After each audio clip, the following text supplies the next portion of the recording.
Je vais vous présenter ma prochaine invitée. Il s'agit de Céliane Thibault. Elle rêvait depuis qu'elle était petite d'être auteure. Elle est auteure de 21 romans jeunesse. Son plus récent s'appelle Triple jeu sans aide, qui est le troisième de la série qui s'intitule comme sous-titre Grand Chelem. Bonjour, Céliane, vous allez bien? Parlez-moi de cette belle série-là où on parle de baseball.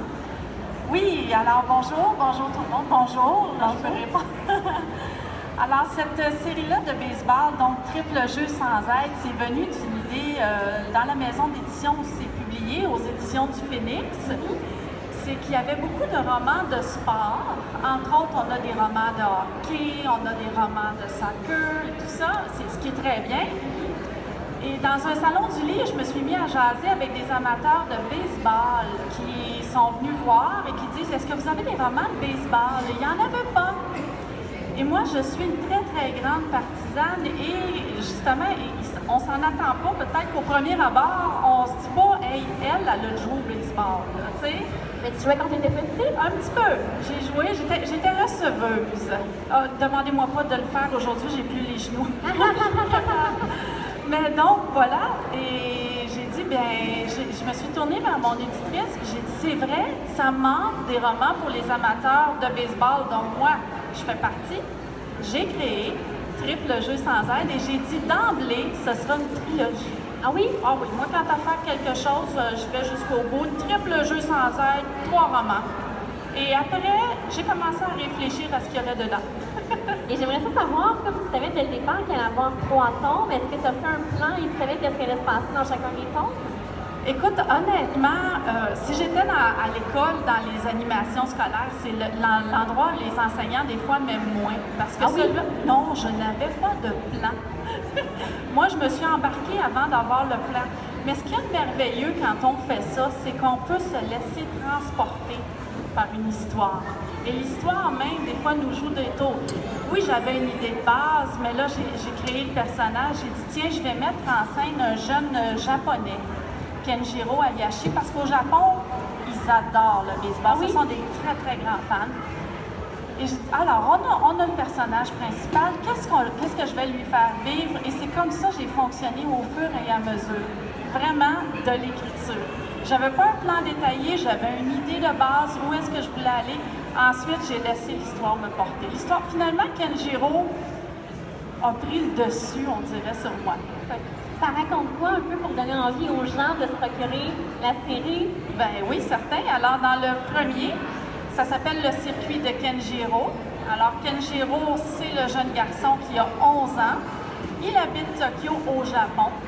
Et il apprend qu'il doit quitter Tokyo pour venir vivre dans les Hautes-Laurentides au Québec. C'est un gros changement. Quelle est la solution? Le baseball. On se fait des nouveaux amis, on vit des aventures sur le terrain, à l'extérieur du terrain. Et on peut même aider des fois, on peut même faire face, j'aborde des thèmes là-dedans comme l'intimidation. Alors, beaucoup de thèmes qui sont abordés. On peut traverser beaucoup d'obstacles grâce au sport, grâce aux amis qu'on se fait. C'est le tome 1. Tome 2, on s'en va en Floride pour un camp d'entraînement, parce qu'il y a beaucoup de jeunes Québécois, Québécoises qui s'envolent en Floride pour des camps d'entraînement, surtout le sport-études font ça. Alors, je me suis dit, tiens, on va aller en camp d'entraînement, vivre d'autres aventures. Et la troisième? Troisième, Kenjiro, c'est le même garçon. Kenjiro a grandi, il a 16 ans, s'apprête à jouer Midget 3A.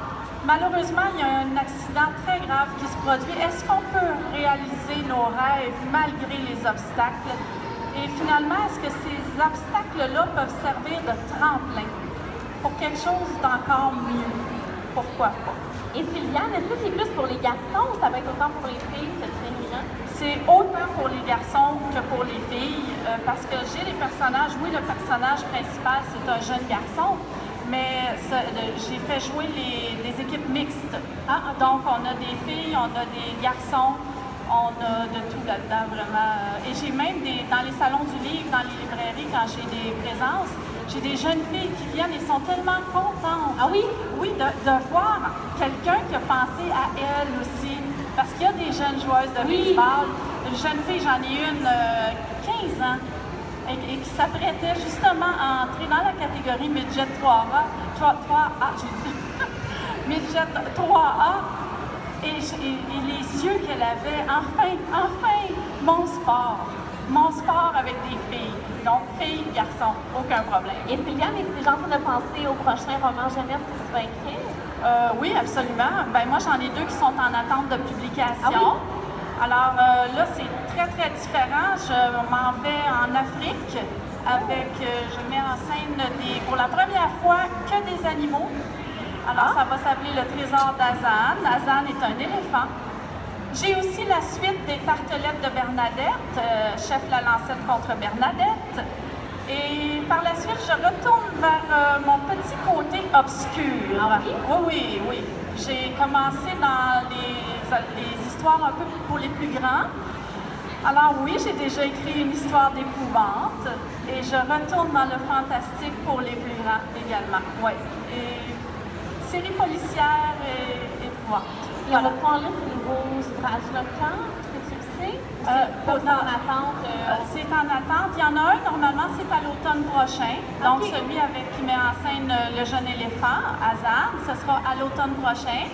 Chef la Lancette, on parle de l'année prochaine. Et pour les fantastiques, 1 an et demi. Il faut de la patience aussi pour écrire. Hein? Oui, non, c'est ça. Oui, hein? Quand on a terminé, après ça, entre le moment où moi, j'ai le livre terminé, et je peux le voir enfin en librairie. Souvent, c'est plus qu'1 an, 1 an et demi parfois. Et moi, j'aurais demandé, Sylviane, comment tu as réagi la première fois? Parce que je pense que c'est un rêve d'enfance d'être auteur. Le premier roman que tu as écrit et que tu lui as entre les mains, ta réaction?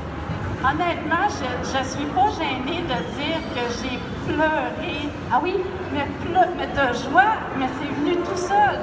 Mais j'ai pleuré avant moi. Je pense qu'en vieillissant, je pleure de plus en plus. C'est ça qui arrive. On est plus ému, hein? On est près de nos émotions, hein, je pense. Là, puis en tout cas, moi, c'est mon cas. Et quand j'ai eu la réponse, ça a été ça. Bon, d'abord, mon mari a été obligé de me décrocher des rideaux. Et ensuite, de me passer la boîte de Kleenex tellement je pleurais. Mais c'est l'excitation, c'est la fierté, le bonheur de voir ce rêve-là réalisé, justement. Donc, comme quoi, il ne faut jamais lâcher. Oui, les rêves, ça se réalise. Merci beaucoup, Sylviane. C'est bon, on a vu les gens les forts à t'attendre pour te parler et voir un peu tes ouvrages. Absolument. Je vais être là. Je suis là. Merci à toi. Merci. Je me présente mon prochain invité.